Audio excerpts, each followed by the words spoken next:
Good afternoon, everyone. Welcome. My name is Baylor Rice, and I'm one of the pharmacists and owner here at South River Compounding Pharmacy. So I'd like to welcome you all to our webinar today on cognitive function and brain health. So I do want to start with a little disclaimer on this up front this afternoon. We could literally spend all day, all week, probably all month going over all the intricacies of what we could do and how brain health can and may be impacted. So I know you don't probably have time for that. I don't, certainly in this venue, not the best place for that. So what I did today was kind of think about, well, what can we do to really give you the biggest bang for the buck, if you will, on how we can impact brain health, brain function as quick as possible, and as streamlined as possible, and kind of open your eyes up to some other venues and other areas that we can look at and think about. So with that being said, some of the key things that we are going to be thinking about today are certainly cannabinoids, so CBD, a variety of different supplements, and the use of a prescriptive compounded item called synapsin. So those are going to be the main things that we will be reviewing today. So with that being said, we'll go ahead and get started. I do want to do an overview for those that are new joining us and haven't been with us before. My wife and I opened South River Compounding Pharmacy May 5th, 1998. So yesterday was our 23rd anniversary, with really a vision of helping to optimize each patient's health. Really, how can we get the bar as high as we can for as long as we can? So we were the first compounding only pharmacy in Virginia, as well as the first natural medicine pharmacy in Virginia, specializing in vitamins, minerals, herbals, homeopathics. We're very much your East meets West. So we do offer personalized consultations to where we can go over disease state management, things, go over a variety of different testing, and as well have at our disposal a bunch of alternative testing that typically isn't going to be in the normal American medicine kind of pathway. So again, it's what we can use, how we can use things to best uncover where it is that we want to go and what we want to help with.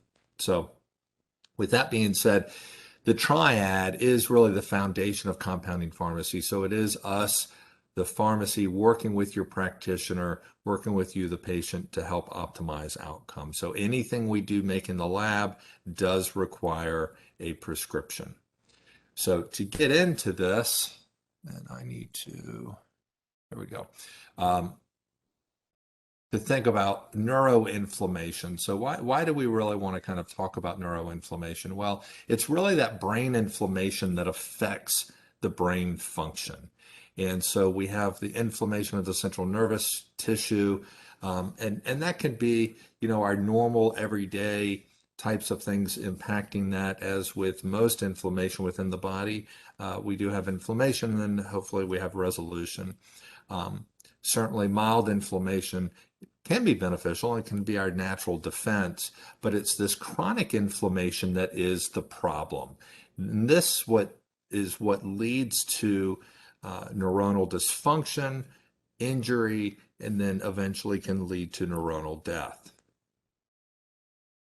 Other causes of neuroinflammation are things like pathogens. So this can be a virus, bacterial, fungus, as well as protozoal. It can also come from toxins in the environment. So the pollution, the chemicals, heavy metals, the foods. Are we eating organic? Or are we doing preserved foods? Are we doing things with dyes and colors?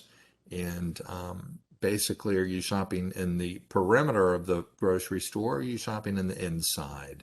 So we need more of the fruits, the veggies, the meats, the exterior. How is the gut? Certainly The toxins can also affect the gastrointestinal system.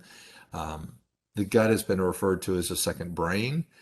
Certainly, we all have heard we are what we eat. And really, it is our genetics are impacted by what we eat, and that's so very important.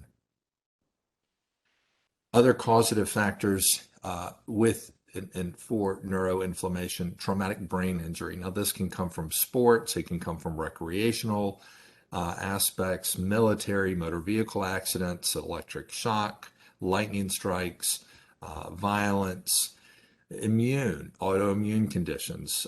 To date, there's over 105 different autoimmune diseases. So these certainly affect the inflammation in the brain.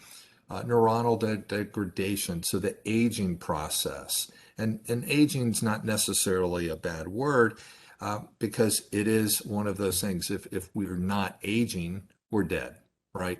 So personally, I don't use the term anti-aging. I don't like it. I use the term optimal aging because I do like getting older. I do like adding a year on every year, right? Because the alternative is 6 feet under. So it's how we age. It's optimizing that aging process. And so especially with our brain, how do we help with aging? How do we decrease that stress? We're all under an enormous amount of stress, and especially this past year, right? We've had elections, we've had political upheavals, we've had economy issues, as well as the COVID virus. So the separation, not having that normal human interaction to help with really stress and doing things and getting out and about. And as well, PTSD, so post-traumatic stress disorder, certainly has a huge impact on brain and brain inflammation. So neuronal inflammation orchestration, it's led by the microglial cell activation. Other cells that are involved include the astrocytes, macrophages, inflammasomes, mast cells, as well as toll-like receptors. And those that have heard me on the COVID webinar, certainly inflammasomes are responsible with that COVID response and the inflammatory response with COVID. So for those long haulers, are we seeing brain impacts? Are we seeing brain inflammation as a result of COVID? Yes, absolutely we are. So this microglial cell activation really results in this chronic inflammation. You get a chronic buildup of the microglial cells leading to that neuronal damage, death, neurobehavior impairment, chronic neurodegenerative conditions. So certainly things like Alzheimer's, dementia, Parkinson's. Microglial cell activation also plays a role, certainly in some of these other things we've already kind of discussed briefly: traumatic brain injury, ischemic stroke, aging, chronic stress, Alzheimer's, dementia, learning difficulties, autism, and ADHD, ADD, that is on that whole autism scale and spectrum, if you will. Seizures, diabetes. Side note on diabetes, certainly insulin resistance diabetes. Alzheimer's has been also referred to as type 3 diabetes. So certainly blood sugar plays a huge role with regard to brain health. When you think about the brain, it uses more energy than anything else in our body. So when we think about the foods that we eat, the food gets turned into a usable sugar glucose. The pancreas secretes insulin. So that insulin serves as channels to help get the glucose into the cell. So if we're not transporting that properly, if we're not utilizing it, burning that fuel properly, then we end up with issues. We end up with more inflammation. Where is that inflammation going to settle? It's going to go somewhere. So certainly, as I mentioned, Parkinson's, Huntington's, ALS, autism, and a whole host of psychiatric disorders are all impacted by this microglial cell activation. So adult neurogenesis, really that's the production of new neurons in the adult brain. And this follows a similar complex multi-step process. So the proliferation of progenitor cells, followed by morphological and physiological maturation, and it ends with a fully functional neuron integrated with pre-existing hippocampal network. So mediators of adult neurogenesis, certainly stress, sleep disruption. So any of you heard me speak before, stress plays an absolute huge role. And as I mentioned already, this past year, most people's stress is kind of at an all-time high. Sleep. Ideally, we want 8 hours of straight sleep. That's not waking up in the middle of the night going to the bathroom. It's not letting fluffy outside. It's straight sleep. Head on the pillow, eyes shut, down, waking up 8 hours later. Most people I see are not getting that. So how can we get you to that? How can we accomplish that? Right? That's where the body's recharging. That 8 hours is what's needed for resetting the adrenals. Okay, so stress is interfering with all stages of neuronal renewal and inhibits both proliferation as well as survival. Glucocorticoid and NMDA receptors have also been identified on the progenitor cells, and lasting inhibition of adult neurogenesis occurs after an initial stressor despite later normalization of cortisol. So it's how we're handling that stress response. And certainly with chronic stress, if we're not doing something to repair, rebuild, unwind, recharge, then we get that really just pulling away from the basket, if you will, from the adrenals. So let's talk a little bit about how we can help with this, what we can do to help with this inflammation, decrease in inflammation, as well as handling and processing the stress within the body. So RG3. RG3 is a nutrient. It's really derived from panic ginseng, which is Asian ginseng root. It's a ginsengicide, so it's a major pharmacological active ingredient in ginseng. So it is a 20R isomer. So what it does in essence is help increase and improve that blood-brain barrier penetration. So what we get is it attenuates the microglial activation, and it helps to decrease neuronal inflammation. It does this by inhibiting COX-2. It also inhibits the matrix metalloproteinases and helps improve nitric oxide as well as reactive oxygen species levels.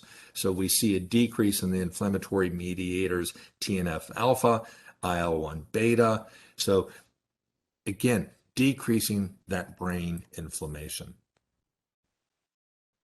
It is neuroprotective. It also helps to decrease the excitotoxicity, helps with oxidative stress-induced inflammation, and improves overall neuroinflammation outcomes. Nicotinamide riboside. This is a form of vitamin B3. So this helps with NAD levels in conjunction with nicotinic acid and tryptophan. It's incorporated into cellular NAD pool via the NRK pathway and the NAM salvage after conversion to NAM biphosphorylation. So nicotinamide riboside is neuroprotective. It's not, both RG3 and nicotinamide riboside aren't well absorbed, so that's why when we use it, and I'll get into this just a minute, generally we're supplementing it via nasal spray. Nicotinamide riboside helps really that whole NAD synthesis without inhibiting the sirtuins. So sirtuins are important regulators of metabolism as well as longevity. NAD is a rate-limiting co-substrate for sirtuin enzymes, and it also helps with sirtuin function and regulation of oxidative metabolism. Again, this is really the science behind the aging process. Nicotinamide riboside also helps to improve the sirtuin pathway in obesity as well as type 2 diabetes. Mice, looking at a study, have shown to help improve with endurance, oxidative profile, respiratory capacity, as well as muscle mass. Activation of this expression is linked with decrease in beta amyloid toxicity in Alzheimer's. So when you get this buildup of beta amyloid, we see an increase in Alzheimer's. That's why seeing a decrease in this is a positive thing. Also helps with PGC1 alpha, a crucial regulator of beta amyloid generation. So again, lots of science behind this. Methylcobalamin. Methylcobalamin is a methylated form of B12. It's a coenzyme form of B12.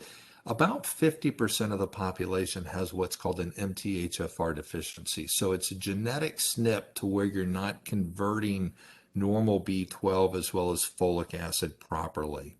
So using methylcobalamin, it gets in there and makes a difference. Where we see the biggest difference with the whole methylation process is both neurochemistry as well as cardiovascularly. Those are the two biggest areas, and certainly methylation does affect about 350 chemical pathways in the human body, so huge. So certainly neuroprotective, certainly much more absorbable than cyanocobalamin, helping with the methylation processing. Ultimately, what this is doing is helping to decrease homocysteine and methylmalonic acid, which homocysteine is a cardiovascular marker of cardiovascular inflammation. So not only is it helping with neuroinflammation, but as far also cardiovascular inflammation and overall improving cognitive function. So how we do this is it is a prescription. We do have to compound it. It is not available commercially. So we'll do a nasal spray that has 0.2% methylcobalamin in a base of 10% synapsin. Generally, we'll do 1 to 2 sprays in each nostril up to 3 times a day. Typically, I start with hitting it hard. I start with 2 sprays 3 times a day for the first month, or until we really start seeing a difference, especially post-traumatic stress, traumatic brain injury, concussion. So, immediately, the sooner we can do it after an injury, the quicker we're going to see a turnaround, right? But also, injury-wise, Alzheimer's, dementia, Parkinson's, executive burnout, we call it, from folks that are in high stress jobs, running at a very high level, very long, and that's affecting inflammation. They're really kind of feeling, man, I feel like I'm just totally ADD. I used to be able to multitask. I used to be able to do all these things, and now I'm having a hard time putting these 1-2 sentences together, or even doing this one thing that's right in front of me. So again, generally I'll start hard. A lot of times we'll start seeing a change in 30 days. And then from there, if you want to start kind of backing it down to a maintenance dose, certainly you can, and kind of settling in at where, okay, yeah, I feel like I'm dialed in. This is helping with brain function. I'm seeing a difference. If I back down further, then I start slip, then we head back up. So cannabinoids. Let's talk about cannabinoids and really the key there. And we do have on our YouTube site, we do have a full cannabinoid presentation, so you can get more information on this there. I just wanted to kind of hit the highlights today, just to kind of give you an idea of what it is. So first, I think it's important to understand cannabinoids. When we talk about CBD, it comes from the plant Cannabis sativa. So from the cannabis plant, you can get marijuana, or you can get hemp. So CBD, really what we're talking about here is from the hemp plant, right?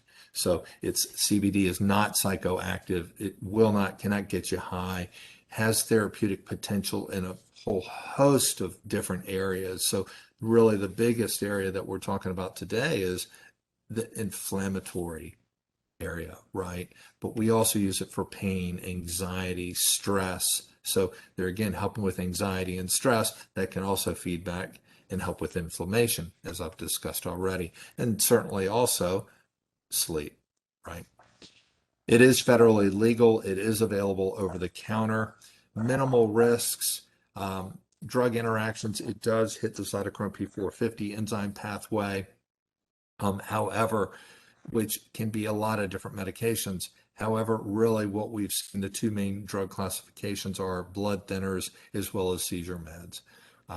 And so that's not necessarily a contraindication. We just want to start slow, go slow, and follow the patient to make sure we don't see any issues.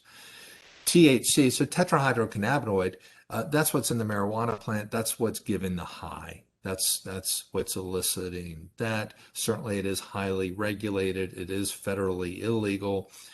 It does have some therapeutic potential, certainly, but the problem is that then you get the high piece from it, right? It can also, that can be the piece that can induce anxiety and psychosis, certainly having drug interactions as well as other hepatotoxicity issues. So where is this really hitting? What does CBD impact? CBD impacts the endocannabinoid system. So within the endocannabinoid system, we've got about 220 different receptors from head to toe that it's hitting. So really it's present in all of us. We have endogenously in us two different cannabinoids. So we have anandamide and 2-AG. So this is something that over time, whether it's from toxins, stress, etc., we're depleting our own endogenous endocannabinoid system. And so that's why we found by supplementing it, getting our levels back up is helping really head to toe with a whole variety of different areas. And as you can see here, helping with homeostasis for the respiratory system, inflammation, immune, pain, gastrointestinal, neuroprotective, hormonal balance, our sleep cycle, our blood pressure, tumor surveillance, as well as reproduction. So it's hitting a lot of different areas. Increased expression can be beneficial in certain disease states, such as neuropathic pain and multiple sclerosis, by decreasing symptoms and even slowing the disease progression. The National Institutes of Health has released a statement modulating the endocannabinoid system may have therapeutic potential in almost all diseases affecting humans. This is absolutely huge. That's why I've really incorporated CBD in really as my baseline with our multi and fish oil and vitamin D as baseline for everybody, because ultimately what is killing us? Inflammation, right? Cardiovascular disease is the #1 killer for men and women in the US outside of COVID time. And what's behind cardiovascular disease? Inflammation. What's behind Alzheimer's and dementia? Inflammation. What's behind executive burnout? Inflammation. Diabetes, inflammation. We can keep going on and on. We definitely need to decrease inflammation to help with the aging process, and especially the aging process of the brain. This is from Dr. Raphael. I can't list all the physiological systems and conditions affected by cannabinoids because there are way too many. That's huge. He is a chemist who identified the endocannabinoid system. The World Health Organization has made 3 huge statements as well. CBD is safe and well tolerated in humans. It's not associated with public health effects, with negative public health effects, and it's not associated with abuse potential. So again, it's not going to get you high. You're not going to be addicted to it. Ultimately, the entourage effect, right? So we use the terminology CBD as a way to shorten the word cannabinoid, but ultimately there are many different cannabinoids: CBC, CBG, CBN, etc. So what you can see here is the impact of all of these different cannabinoids on the variety systems within the human body. This is huge, absolutely huge. And so if we pull out part of this piece, certainly anti-proliferative, anti-inflammatory, antibacterial, immune, inflammation, right? Anti-diabetic, antibacterial, huge.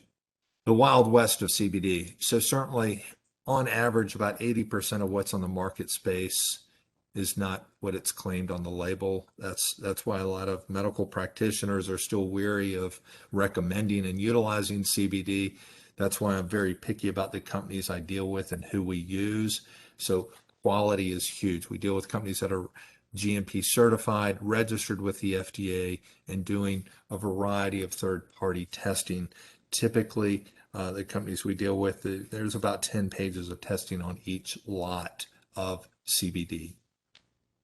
And not only purity and potency, but going to the purity aspect, looking at heavy metals, looking at pesticides, herbicides, etc. We want not only an accurate product with the milligrams, but we also want it clean. Why? Especially in this demographic, when we're talking brain health, heavy metals love to deposit in fat. The brain's a big ball of fat.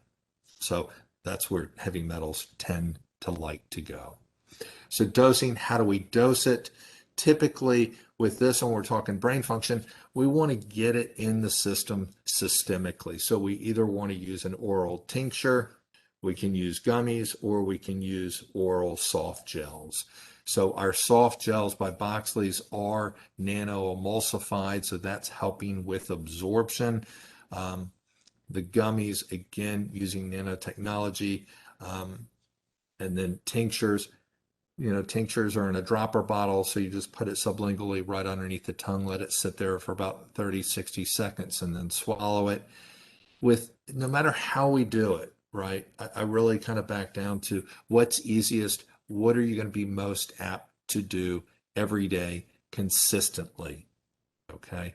I generally, for the tinctures, start with about 5 milligrams 3 times a day, do that about 5 days, and then increase the dose.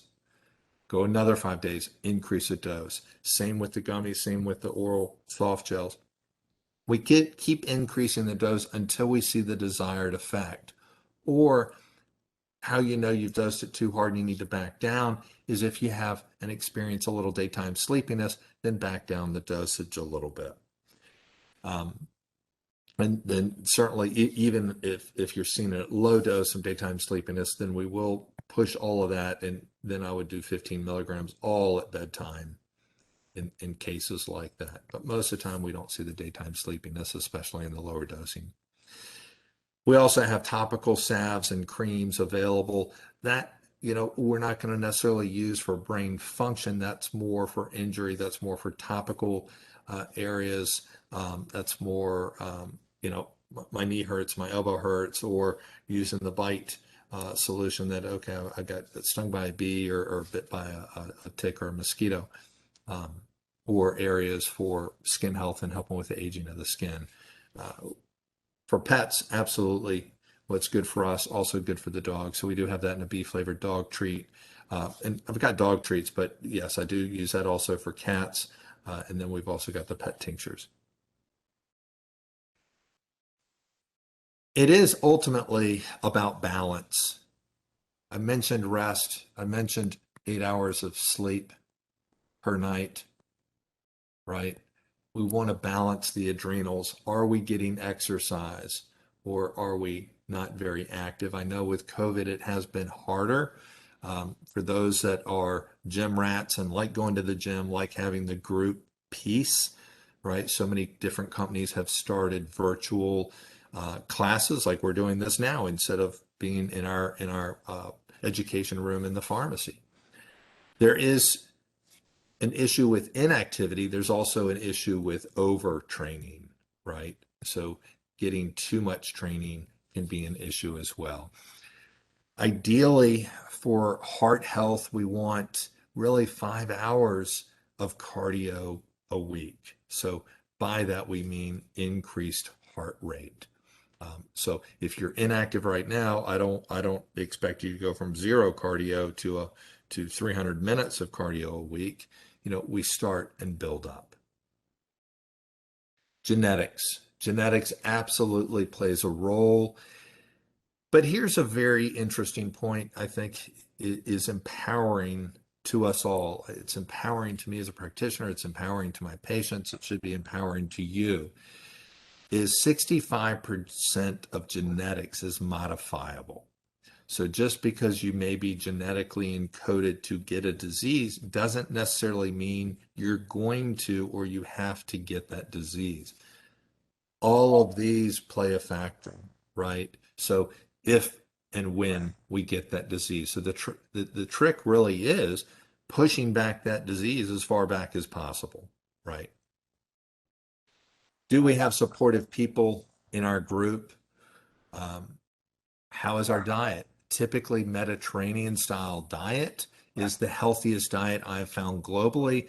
I've been preaching that for years and years and years. Just so happens something today on my news feed came up and says, oh, they think Mediterranean style diet is good for brain health. No kidding. Absolutely. This we've known. The data's been there for so very long. We want to eat as fresh and organic as possible, lots of color of the rainbow, lean meats, lots of oils, lots of good fats, not your hydrogenated fats, but good fats, right? Olive oil, um, avocados, fish oil, flaxseed, good oils in the diet. You want at least 4 servings a day. Proper hormonal balance. So, not just our sex hormones, but also the adrenal hormones, thyroid hormones. Keeping those properly balanced is going to make a difference. Our environment. Are we using toxic cleaners? Are we having a toxic exposure with our jobs, right? Are we being safe? How is our gastrointestinal system? How is your gut health? So, again, we need to make sure that's properly balanced, because if it's not, all these things could contribute and tilt the scales to ill health. And again, we want to try to protect our genome. We want to protect our genetics. We want to help with the expression of our genetics. Now, I mentioned women's health, I mentioned men's health, thyroid, especially right over here on hormonal balance. I'm not going in depth into those today. We do have 3 recent webinars, one on each of those. So you can go right to YouTube. Within your PowerPoint here, I think you can click right onto that and it'll take you hyperlink right to it. So again, you've got an hour right there that you can watch on both of those. I go into what labs I like to see, what difference it makes as far as the aging process. The main thing I want to pull out of these things for a second is, for men, testosterone. Look at the data on testosterone and Alzheimer's and dementia and brain function. It's huge. So for men, it's testosterone. For women, estrogen. There's nothing better for a woman's brain than estrogen. Thyroid, and real quick, I'll finish on men and women's hormones. So for men, it's andropause. For women, it's menopause. Women have the cessation of their cycle to associate. For us guys, we don't have that. And we tend to be more knuckleheaded and less frequent to go to our practitioners about our health anyway. With women, they've been taught at an early age that every year go see your doctor, and or in the meantime, if your period gets off, gets heavy, you miss it, you skip it, keeps coming and doesn't go away, go see your doctor, right? For us guys, we're lucky if we go every few years. So our hormones are peaked at 35 and then it's downhill. So that's why looking at some labs, getting some data on that is a good thing. Thyroid affects brain health. Thyroid affects our metabolism. Thyroid affects our gas pedal, if you will. Okay. CBD, I've touched on CBD quickly this afternoon, but certainly more in depth. You can go there as well. And as well, we've got a variety of other webinars on our site. We do have some webinars that aren't listed that we can send you the link, one of which is, and you can just email us. We've got detox, we've got GI, we've got weight loss. Okay. Weight loss. Why is weight loss important? Well, even fat holds inflammation. Fat is inflammatory. Fat holds toxins as well. So the more fat we carry, the quicker we die. That's as easy as I can keep it. So even if it's just 5 or 10 pounds that we need to pull off, that's important, right? For others, it can be 100 pounds. So losing that weight is going to help decrease inflammation. It's going to help with overall health. So again, if you want more information on any one of these, just pop us an email, give us a call, and we can forward you a link to those webinars. So baseline supplements, where should I start? For years, I've had patients say, all right, well, Baylor, what do you take? What do you have your family take? What do you recommend as baseline? So phytonutrient multi is a food-based multi. It's very rich in antioxidants. And guess what, folks? It has methylated Bs. I talked about methylation and affecting 350 chemical pathways. It is built in with methylated Bs. Why? We want to protect the brain. We want to protect the heart. Omega-3 essential fatty acids. Fish oils, it's good for everything head to toe. It's going to help the right side of the brain talk to the left side. So we can either do that in capsule form. We also have a very concentrated liquid form that literally 1 teaspoon is giving you 2,400 milligrams of EPA and DHA. All right. I don't play games. I don't list 1,000 milligrams being 1,000 milligrams of fish oils. It's 1,000 milligrams of EPA and DHA.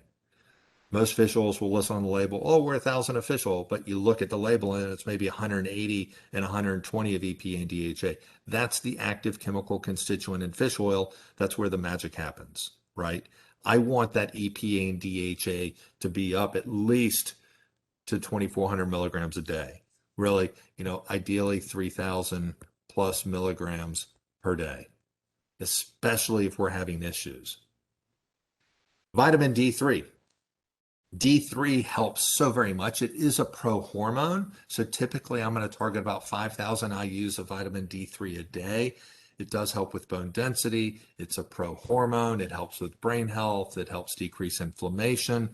I will go higher than 5,000 IUs a day if I have labs, right? So the lab on that we look at is vitamin D-25OH. And the range for that with LabCorp and Quest is typically 100 to 3, or rather 30 to 100.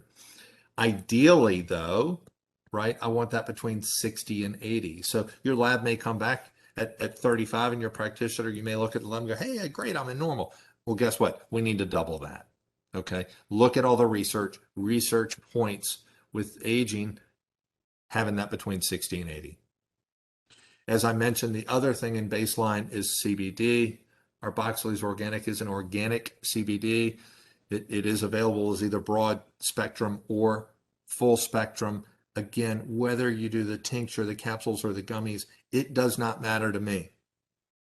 Personally, I do the tincture. It's easy to put underneath the tongue. You hold it there. It's easy.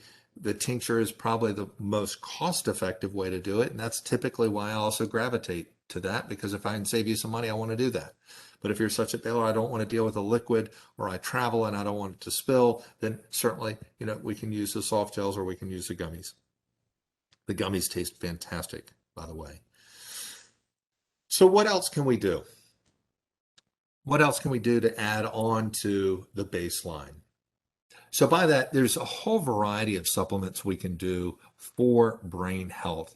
I did list some of them here. We can go on and on and on with this. So memory support is a combination of 5 different herbs in it that we put together. It has, ginkgo in it, and vinpocetine and huperzime A.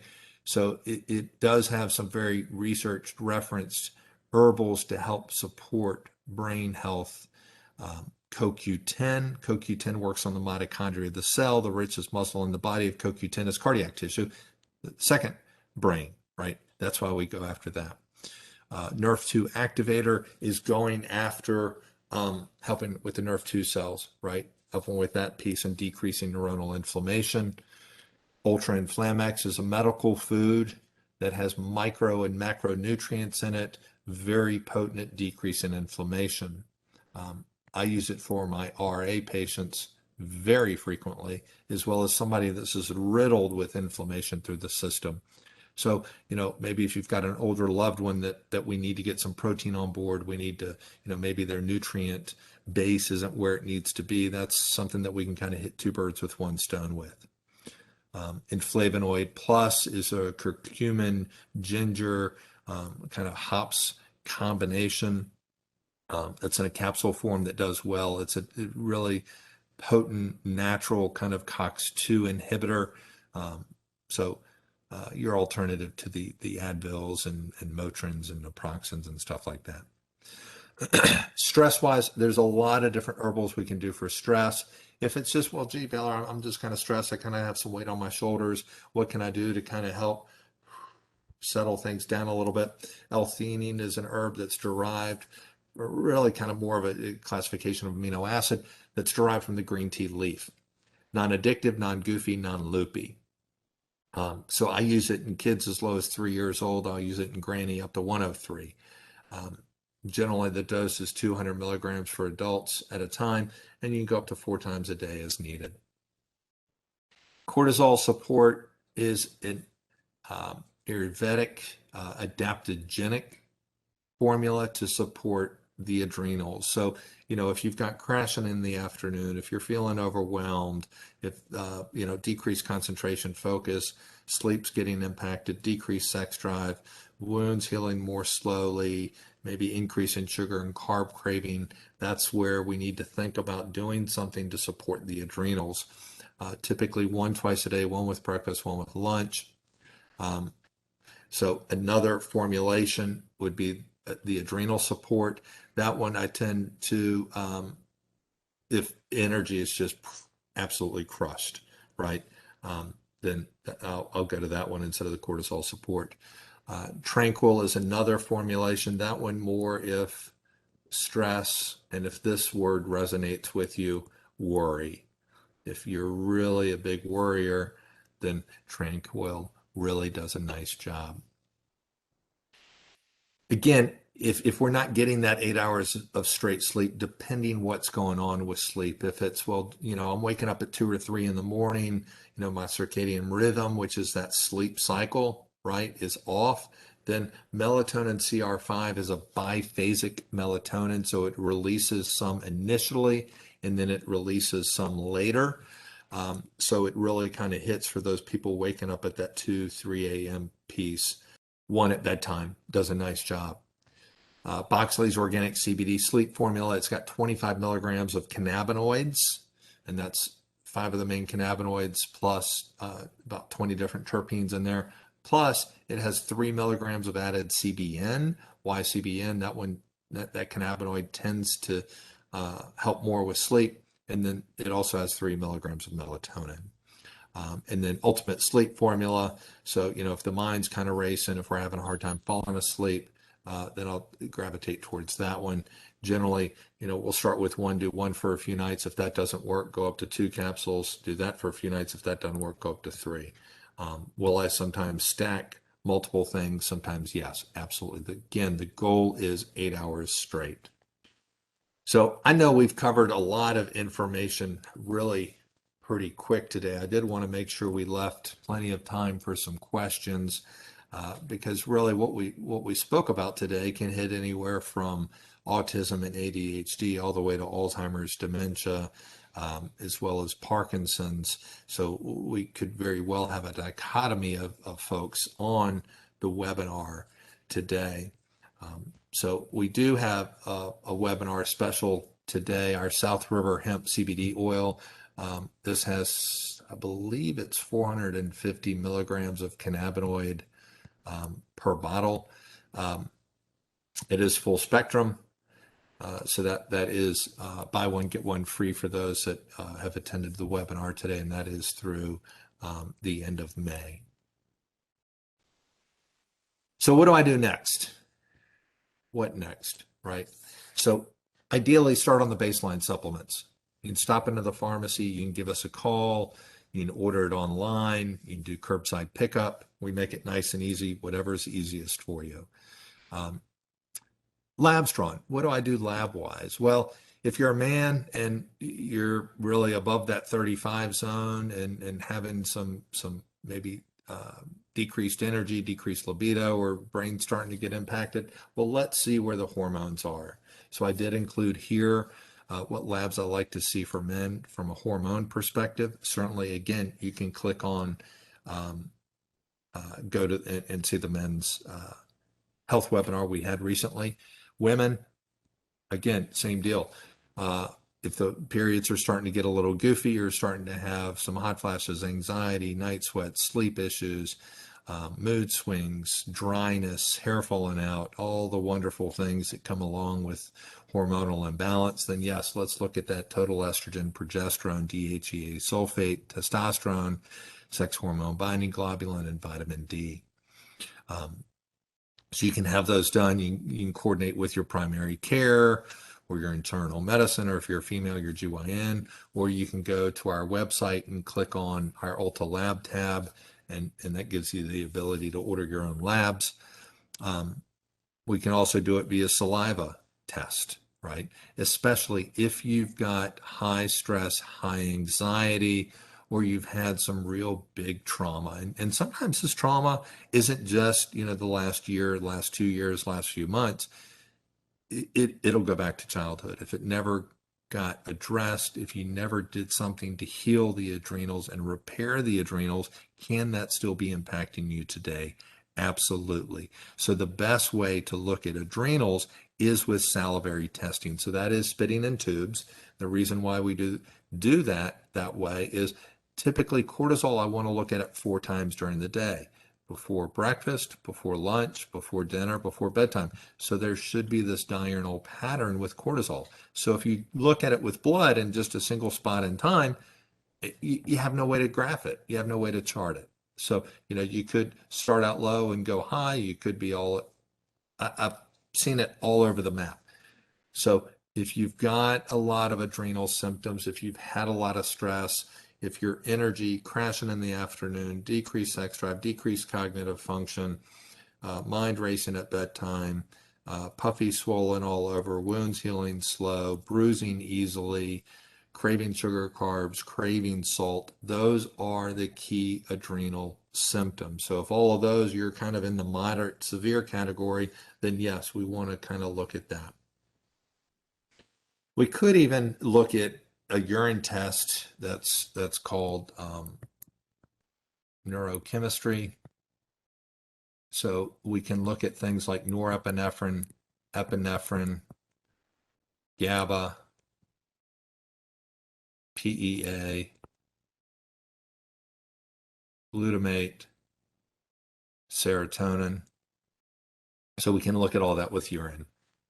Okay, so if you're not in that Alzheimer's dementia realm, but in the younger realm, especially ADD, concentration, stress, executive burnout area, or anxious, depressed, sleep issues, then yeah, let's look at a neurochemistry panel. Let's look at the neurotransmitters and see what's going on. Once we get some labs back, certainly even before the labs come back, you can schedule a consultation. Generally, I stay booked out about 2 or 3 weeks. Allison is our patient care coordinator. Her email is patientcare@southriverrx.com. Typically, we do the consults these days with COVID, either via phone, WebEx, or Zoom.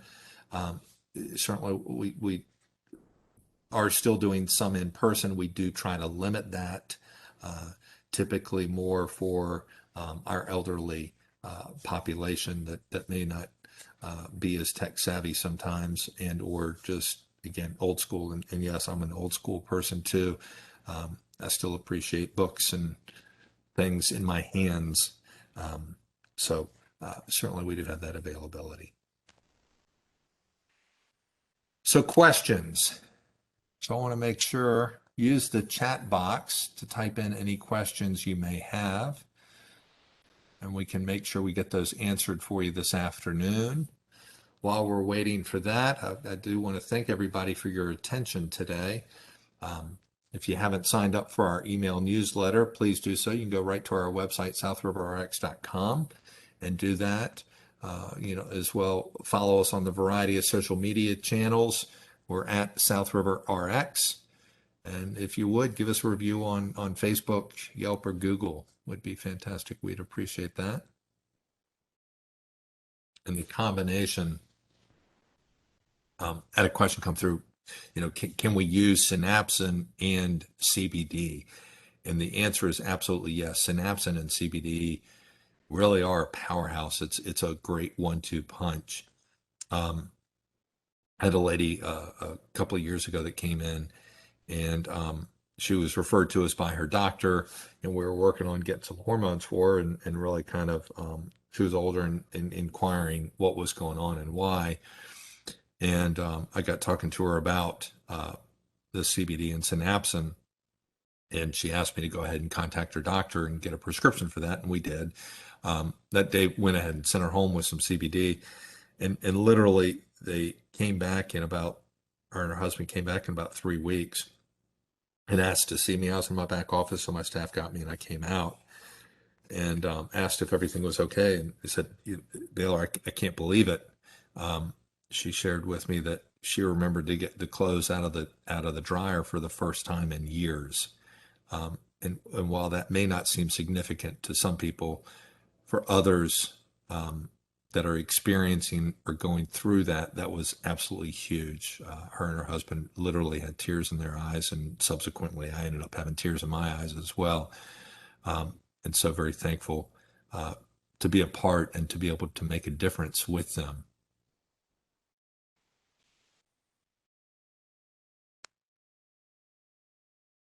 So another question did come in.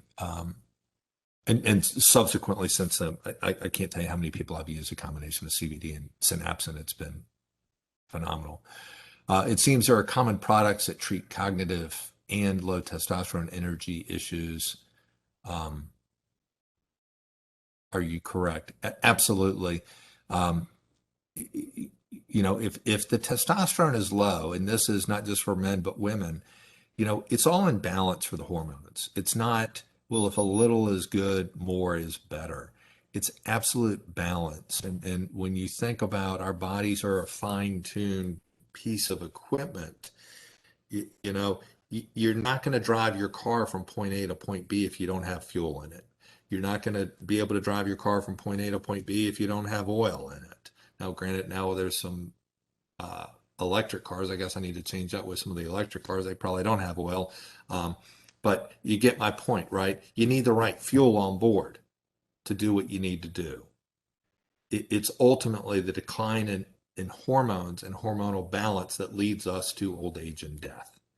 So testosterone does play a role with energy, as do the adrenals and thyroid. So having the numbers, if you suspect your hormones are off, I don't like to guess. Just like, you come in and say, Baylor, I think I have a blood sugar issue. I'm not going to go, well, you look like you got diabetes. Let's do X, Y, or Z. Let's get your blood sugar. Let's get your blood glucose. Let's repeat that blood glucose. Let's look at a hemoglobin A1C. Let's check, verify, see where it is, do something, and then recheck the labs to verify how you are. Same with hormones, right? I don't want to give somebody testosterone if your testosterone's already at a good place. Then it must be something else. But if it is low, yes, we can replace it with testosterone, but we can also use herbs to help with the gonads or to help with the production of endogenous testosterone if we need to. So yes, we've got lots of tricks up our sleeves. As always, lots of information. You're very welcome. I'm glad to be able to be here. I really sincerely appreciate everybody's support over the last 23 years. Certainly, I tell the staff, if it wasn't for our patients, we wouldn't have a job. And I take it as a very serious honor and privilege to be able to be part of the community and do what we do and to help make a difference. So nothing means more to me than my patients coming and going, Baylor, thank you. Thank you for what you do. You made a difference. Here's where I was. Here's where I am now. And that's why we do these webinars and like to be able to provide them and why we've started recording them so they're there in archives. So if you miss it, you can go back and see it.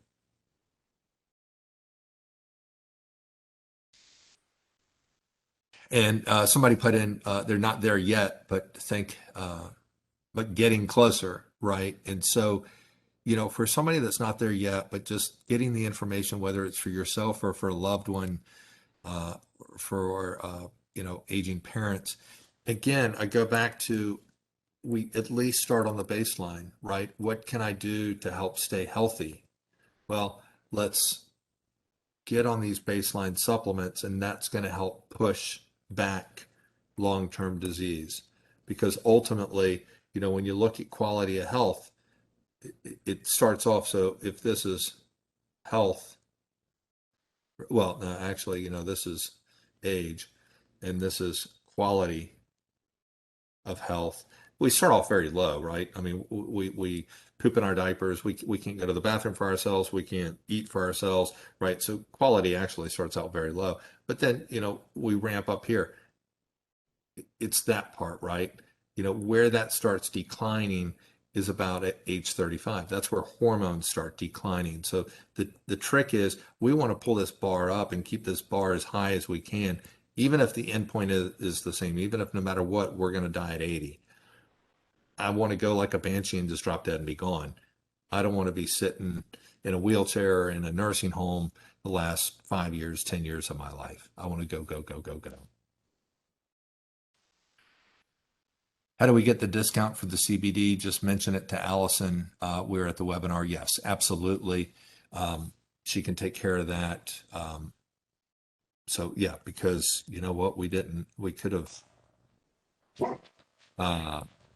put in a code for that, and we didn't today. So yeah, just if you come into the office, or if you order online, or do a phone order, just mention that, and they will make sure they get that taken care of for you.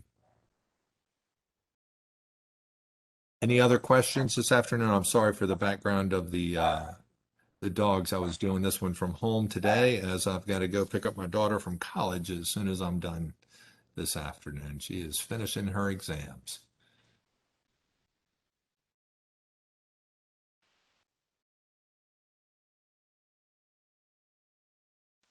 All right, guys. Well, I don't see any other questions in there for now. Certainly, if anything comes up, reach out, stop by the store, either location. We've got a very educated staff. We're always happy to help and guide you in the right direction. Reach out, give us a call, or you can pop Allison an email, and she will get back with you. Otherwise, thank you so much for joining us this afternoon, and we look forward to seeing you at the next one.